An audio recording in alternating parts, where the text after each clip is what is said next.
conhecem, né? E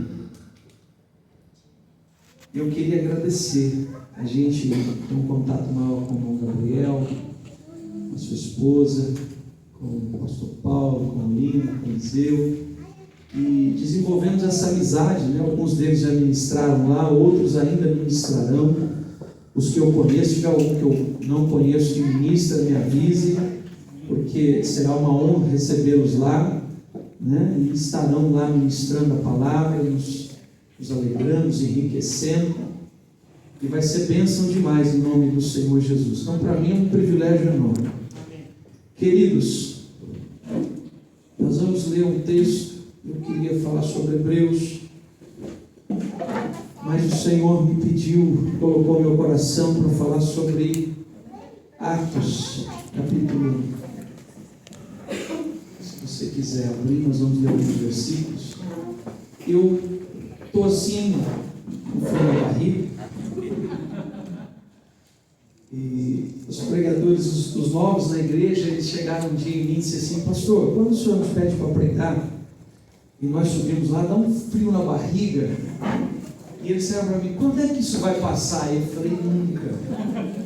O dia que isso passar, você começa a ficar preocupado, porque, amados, eu não estou aqui para falar de mim, eu não estou aqui para falar de medicina, como o Dr. Paulo conhece muito bem, eu não estou aqui para falar de empresa, porque eu não sou empresário, eu não estou aqui para falar de um assunto secular, porque de fato eu não domino nenhum bem.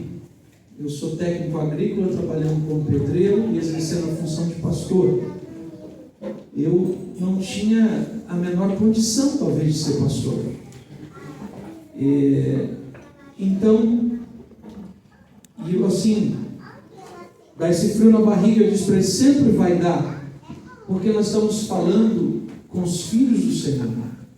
A gente está falando com a igreja de Cristo. Nós estamos falando com a noiva do Cordeiro. Eu não estou falando com qualquer pessoa.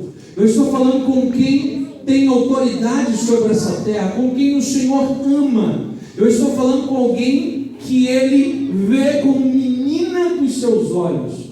Você é especial. Você não é obra do acaso. Você não é a pulga do carrapato da vaca morta. Você foi pensado, você foi sonhado, você foi gerado, Deus tirou você dele. Então nós somos a noiva de Cristo. E falar com a noiva de Cristo é uma responsabilidade muito grande. Então é difícil vir aqui e não dar um frio na barriga. Faz parte. Não que seja fácil tocar um instrumento, mas talvez você se acostume com ele, e os acordes fluam, mas quando você está aqui, talvez seja diferente. E me sinto à vontade porque essa família me lembra muito, muito, muito, muito Jaboticabal, no ano de 92 a 94, quando eu fiz colégio agrícola, e lá encontrei o Senhor Jesus, me converti lá na primeira igreja batista tradicional de Jaboticabal, e era um ambiente assim muito familiar. Então, as minhas raízes são batistas, né? Batista, e no decorrer eu acabei conhecendo o Espírito Santo, algumas coisas mudou. Então, amados, eu queria, antes de começar a ministrar, dizer para você que eu sei que você não é surdo, tá? Então, se eu gritar, me perdoe.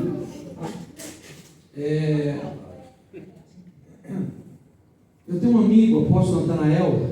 Ele é um chileno, que está no Brasil há um bom tempo, e os pais dele, quando se converteu no Chile, há muito tempo atrás, ele conta uma história que na perseguição do governo, algumas pessoas foram mortas, e toda vez que uma pessoa ia ser morta, ia ser eliminada, chamava-se um padre ou um pastor, não reverendo, alguém que fosse lá dar a ela a oportunidade da última chance. E ele conta que certa vez um pastor chegou para um rapaz que iria ser morto no outro dia E ele abriu a Bíblia e explanou o plano da salvação, e falou sobre o que ia por vir, o que aconteceria e tal, e com aquela eloquência ele ministrou a palavra. E depois que ele acabou de ministrar a palavra, ele disse para o rapaz: e aí, você gostaria de aceitar Jesus? O rapaz, de uma maneira muito fria, olhou nos olhos dele e disse: não. Ele levou um susto.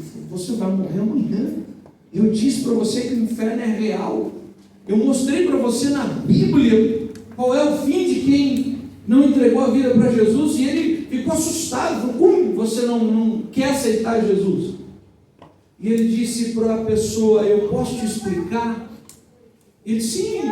Aí foi o pastor que ficou curioso. Ele disse: se eu fosse você pregando, eu estaria fazendo de tudo para lhe convencer. Eu estaria aqui gritando, virando piroleta, eu estaria fazendo algo, te chacoalhando, eu estaria tentando de alguma forma mostrar para você que o céu é real e o inferno também. Mas você pregou para mim e a única certeza que eu tenho é que você não acredita no que você pregou. E como você quer que eu aceite o que nem você aceita? Isso me confortou muito. Porque quando eu prego desse jeito, eu não prego porque eu quero agredir o ouvido das pessoas. É porque esse é o meu jeito de tentar fazer você entender que o Senhor te ama e que o céu é real. E que Deus está aqui. Aleluia. Amém? Então não fique bravo comigo, por favor. Me entenda. Atos capítulo 1. Aleluia. No verso 4, nós vamos ler alguns versículos. Tenha paciência comigo, porque esse não era o texto preparado para hoje. Mas o Senhor nos conduziu a falar um pouco sobre o Espírito Santo, ainda que seja pouco. E antes até de eu começar a pregar, deixa eu lhe contar uma experiência. Eu, por bondade e misericórdia de Deus, não por condição financeira, o Senhor me levou a Israel algumas vezes. E esse local onde supostamente o Espírito Santo desce e a igreja nasce, pelo menos o local apresentado para a gente como cenáculo, nós tivemos algumas experiências ali extraordinárias. Quando nós estávamos adorando, o Senhor falou: você vai falar sobre o Espírito Santo. E o Senhor trouxe ao meu coração algumas lembranças do que vivemos lá. Algumas muito, muito fortes, outras até um tanto quanto engraçadas. Nós estávamos um dia lá orando, 2017, se não me falha a memória, e nós estendemos a bandeira do Brasil, pastor Paulo, no chão do cenáculo. E o cenáculo, quando você for lá comigo, já estou profetizando, quem está ligado pega. Amém. Você vai ver que é um local bacana. Nós estávamos lá e o cenáculo é assim, é tanta gente, principalmente em tabernáculos, que você entra, olha, bate foto, 5 minutos, faz uma oração e alguém diz: ei, ei. Já tem outro grupo atrás. Então são grupos e grupos. E nós entramos, brasileiros sempre meio folgado, nós entramos, olhamos, batemos foto, estendemos a bandeira e começamos a orar. E nessa oração eu comecei a soprar sobre a bandeira e dizia: Senhor, sopra sobre o Brasil, meu Pai. Leva a prostituição, leva o roubo, leva, Senhor, esse demônio que tem influenciado o nosso governo. E fui liberando palavras sobre o Brasil, orando. E de repente, quando nós acabamos de orar, a pastora Flávia falou assim: pastor, você viu? Eu falei: viu o quê? Você não sentiu o vento? Eu falei: eu senti, alguém ligou um ventilador atrás de mim. Ela falou: não. Eu disse: como não?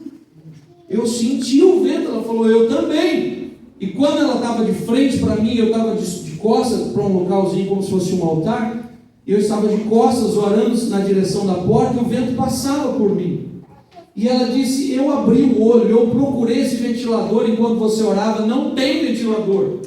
E aí o fogo foi mais forte ainda, e a gente começou a glorificar e a chorar, porque a gente sentiu o vento do Senhor mais uma vez ali. E depois nós pegamos a bandeira do Brasil e começamos em 4 a balançar e orar, e tinha um grupo de judeus, eu não sei se são russos, eu acredito que sim. Eles, quando viram a gente com a bandeira chacoalhando, eles foram um bando, foram e entraram debaixo da bandeira e começaram a orar. Se a gente quer esse fogo, a gente quer essa unção, a gente quer essa presença, e um começou a ser batizado no Espírito Santo e orar em língua, aquele fogo aí. Amados, né? Para começar a encurtar a história, o pastor Dé sempre é o barulhento. Eu lembro que o guarda bateu no meu ombro, até a terceira vez eu lembro dele bater no meu ombro e fazer assim, ó. Depois eu não lembro mais, não vi, cadê o guarda? O guarda vai prender a gente aqui. Queridos, em 5 minutos nós ficamos 1 hora orando, adorando. Esse pessoal russo, inclusive eu acho que é russo, esses judeus, eu tenho amizade com um deles até hoje. Toda vez que eu vou lá, eu digo para ela, Dite, eu estou aqui. Ela fala, onde você está? E ela vai onde eu estou para a gente orar por eles até hoje. A última vez que eu tive, eu orei pelo irmão dela. Ela foi até o hotel que eu estava para orar pelo irmão dela. Toda vez que ela vai, a gente criou uma amizade. E uma dessas mulheres ficou endemoniada, pastor. E ela só saiu conosco. Nós ficamos orando, e aí começamos a adorar. Quando começamos a adorar, no meio da adoração, essa mulher foi liberta. Então foi algo assim muito forte, foi algo muito marcante o que vivemos lá. Mas teve uma cena cômica também. A mãe dessa moça chamada Erodite, você sabe que quando você for a primeira vez, eu fiquei assim estranho, né? Eu olhava para as mulheres judias e falava, mas todas elas têm o mesmo cabelo? Como é que pode um negócio desse ser tudo igual? Aí caiu minha ficha que era peruca. Você vai ver principalmente as casadas, todas de peruca. E acho que a peruca é tudo igual, gosta do modelo, não ficou muito parecido. E eu comecei a orar por essa irmã, tadinha. Ela estava com dor, estava possessa e tal. Eu sei que teve uma hora que eu falei assim, em nome de Jesus, sai! Quando eu fiz assim, a peruca fez e para continuar orando e terminar a oração, eu falei, Senhor, tem misericórdia de nós. Eu sei, amados, que não tem como não esquecer. É muito forte. Isso é uma das experiências que nós vivemos ali naquele local. Tivemos outras. Foi muito bom. Mas uma outra oportunidade a gente conta. E no fim da mensagem a gente vai estar chegando aqui nesse local. Verso 4 diz assim: certa ocasião, enquanto ceava com eles, ordenou-lhes que não se ausentassem de Jerusalém, mas que aguardassem a promessa do Pai, o qual salientou ele: de mim ouviste, porquanto João de fato batizou com água, entretanto, dentro de poucos dias, vós sereis batizados com o Espírito Santo.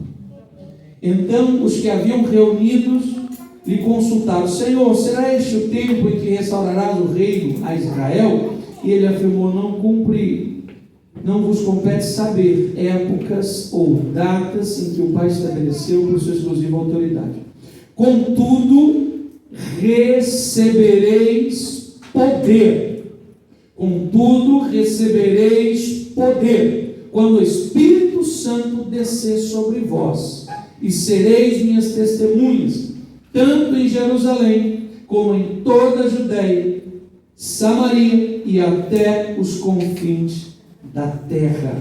E tendo dito essas palavras, foi Jesus elevado às alturas, enquanto eles o contemplavam, até que uma nuvem cobriu a vista deles. Amém, queridos? Nós olhamos para essa palavra que o Senhor trouxe ao meu coração enquanto adorávamos, e a primeira coisa que nós enxergamos e percebemos no texto é que havia uma ordenança para os discípulos do Senhor. Qual era a ordenança? Fica em Jerusalém. Não se apartem de Jerusalém. Amados, eu sei que muitos de nós, quando lemos a carta de Pedro, se não me falha a memória, 2 Pedro, muitos de nós, até às vezes eu já vi pastor ignorando a Jerusalém física. Eu já vi pastores, um dia eu fiquei muito chateado quando deu o pastor para ir para Israel. Eu vou fazer o que lá? Eu disse, que sabe, hein? Eu trocar de carro e ir para lá, se deixar eu vou para lá. Eu amo estar lá. Jerusalém, lugar de paz, cidade do grande rei. É interessante, e é tão interessante essa palavra Jerusalém, que ela termina em plural. Mas é uma cidade só, e o nome é plural. Será que o Senhor não estava falando da terra apontando para o céu? Muitas coisas aconteceram em Jerusalém. Muitas coisas ainda irão acontecer em Jerusalém. Em Jerusalém, Cristo foi sacrificado. Em Jerusalém, o Senhor se ascendeu aos céus. E em Jerusalém, o Senhor vai voltar. Não é isso que a Bíblia diz? Em Jerusalém, o Senhor vai descer sobre o Monte das Oliveiras. E é tremendo isso, você vai ver quando você estiver lá comigo, quando você está exatamente em cima do Monte das Oliveiras. Ao sopé do monte vai ter o Vale do Cedron. Depois você já tem aquela foto, todo mundo vê uma foto de Jerusalém, você vê uma foto da esquina do muro. Alguém já viu essa foto de Jerusalém? Você já prestou atenção? Todas as fotos que você vê de Jerusalém tem uma esquina do muro. Aquela esquina está exatamente de frente ao Monte das Oliveiras. E no sopé do Monte das Oliveiras também estava a plantação de oliveira, por isso Jardim das Oliveiras. Queridos, quando você está de lá, bem frontal ao monte, tem um portão chamado Porta Dourada. Essa porta está lacrada, essa porta está fechada. E Ezequiel 41, se não me falha a memória, diz que essa porta era para se fechar, porque Deus passou por ela, e Yahvé passou por essa porta. Então essa porta deveria ser fechada. Assim, depois que os muçulmanos, os árabes, tomam Jerusalém, se não me engano é o sultão Suleiman, ele descobre que o Messias entraria por aquela porta, então ele manda fechar a porta, um pouco atrasado, porque Yeshua já havia passado por ela. Então Ezequiel está confirmando para nós que Yeshua é Deus, e Yahvé passou pela porta, e a porta foi fechada. E entendam, Zacarias diz que quando o Senhor botar o pé em cima do monte, esse é o caminho que ele vai fazer. Agora, esse sultão ele não só fecha a porta, pastor, como ele bota um cemitério na frente da porta, para que o judeu não passe pelo meio do cemitério. Então a Bíblia diz em Zacarias que quando o Senhor vier e botar o pé sobre o Monte das Oliveiras, vai haver um terremoto. Olha que interessante, parte do vale para cá, parte do vale para lá. Que porta que vai se abrir na frente de Yeshua? A porta que ele passou um dia, a porta que Salomão passou um dia, representando ele montado no seu jumentinho, que ele faz depois. Querido, o nosso Senhor, ele vai entrar por ali, ele vai governar novamente, ele vai assumir o seu local, o seu trono em Jerusalém. É ali, e a Bíblia diz que quando ele voltar para pisar nos montes, os seus santos virão como ele. Eu acredito que o arrebatamento já veio, talvez ali o Senhor vai estar restaurando um milênio, e nós estaremos com ele, os seus santos estarão com ele. Então, se você não for em Jerusalém em vida, um dia você vai passar por lá. Amém? Glória a Deus. Eu fico imaginando quando acontecer esse terremoto, essa porta se abrir. Eu imagino até as pedras caindo já em forma de uma escada. E a gente cantando Hosana, bendito que vem em nome do Senhor. Amém? Então eles ficam em Jerusalém. Ficai em Jerusalém, até que do alto vocês sejam revestidos de poder. Amados, Jerusalém para nós hoje, aqui, também tipifica a igreja. Fica em Jerusalém, o local de você se encher de Deus. Você pode se encher de Deus na sua casa, sim, mas o local de você se encher de Deus, onde o Senhor ordena a bênção quando o povo se agrupa, é na casa dele. Não não necessariamente no tempo físico, mas quando nós nos unimos como igreja. Então nós não podemos deixar de congregar, nós não podemos deixar de nos unir, nós não podemos tratar o culto